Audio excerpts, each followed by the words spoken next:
ما هذا؟ برلمانيون يطالبون اقتطاع تبرع الزلزال على دفعتين نظرا لظروفهم الاجتماعية.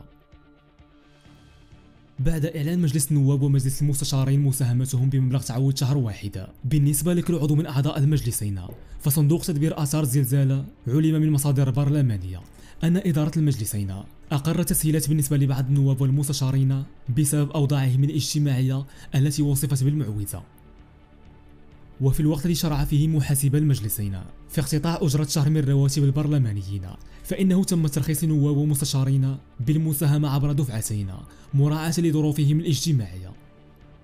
وأوردت ذات المصادر أن هناك عدد كبير من النواب البرلمانيين الأثرياء اكتفوا فقط باقتطاع أجرة شهر من راتبهم الشهري الذي يصل ل 3 ملايين ونصف سنتيم، ولم يتبرعوا لصندوق تدبير آثار الزلزال من مالهم الخاص، في الوقت الذي هب فيه المغاربة بمختلف مستوياتهم الاجتماعية للتبرع بمساعدات نقدية وعينية.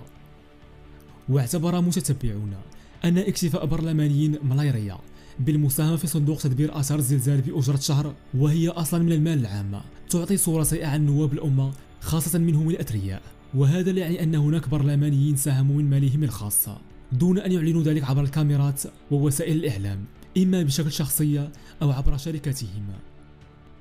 ما رأيكم في هذا؟